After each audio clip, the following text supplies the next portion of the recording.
वचन, जीवन वचन, दिव्य वचन, जीवन वचन। सबको जय यीशु। ख्रिस्त में प्यारे भाई और बहन, हमारी जिंदगी की सबसे बड़ी रुकावट है कि लोग क्या कहेंगे। आज समाज में, अपने काम की जगह पर या रिश्तेदारों के बीच हम अक्सर सच्चाई का साथ देने से या अपने विश्वास को खुलेआम स्वीकार करने से डरते हैं। हम सोचते हैं कहीं लोग हमारा मजाक न उड़ाए या कहीं हमें कोई नुकसान ना उठाना पड़े। यह डर इंसान को अंदर से कमजोर बना देता है और हम अपनी असल पहचान को छिपाकर अंधेरे में जीने लगते हैं।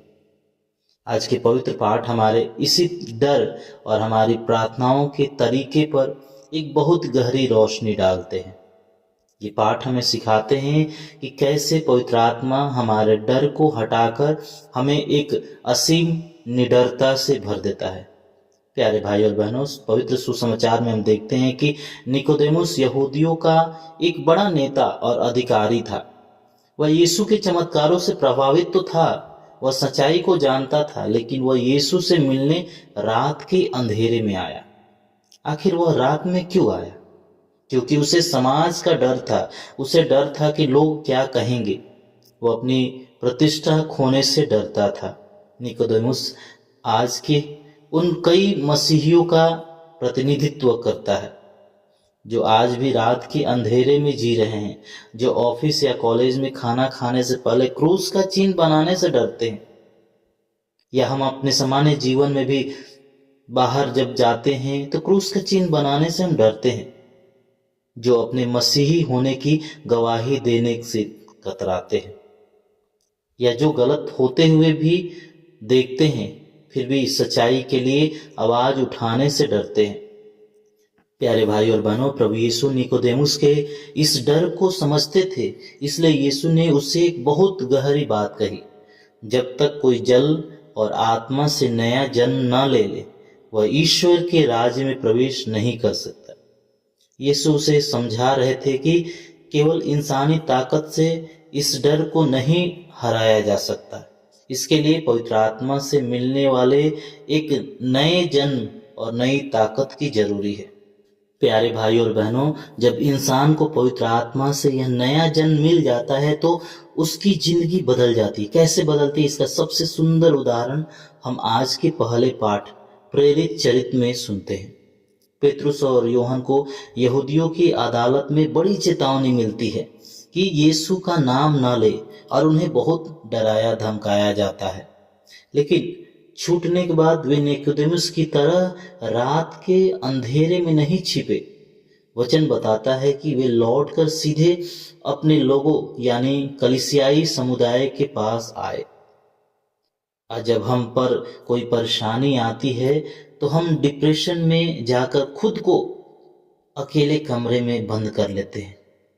लेकिन प्रेरितों ने हमें सिखाया है कि मुश्किल समय में हमें अकेले नहीं टूटना है, बल्कि अपने परिवार और समुदाय के साथ जुड़ना है।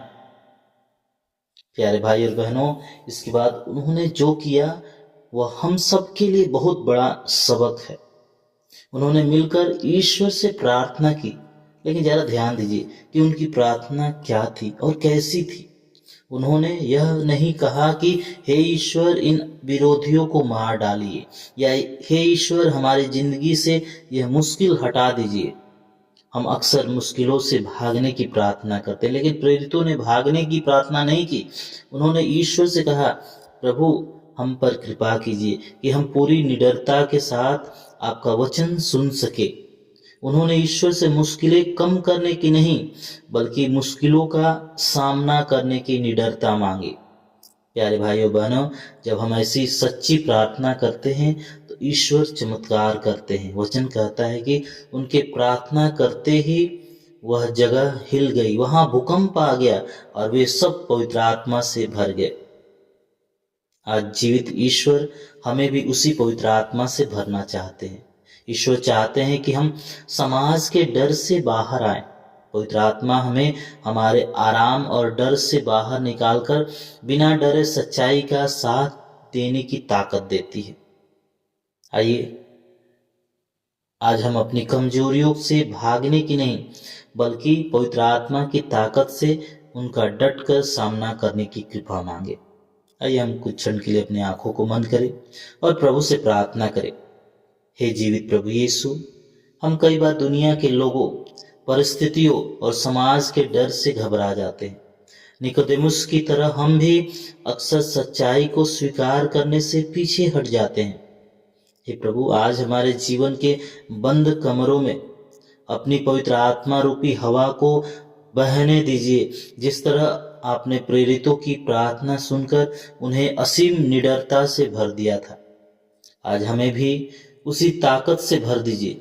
हमारी मदद कीजिए कि हम मुश्किलों से भागे नहीं बल्कि आपके पवित्र नाम की सामर्थ्य से हर चुनौती का निडर होकर सामना कर सके। पिता, पुत्र और पवित्र आत्मा के नाम पर आमीन।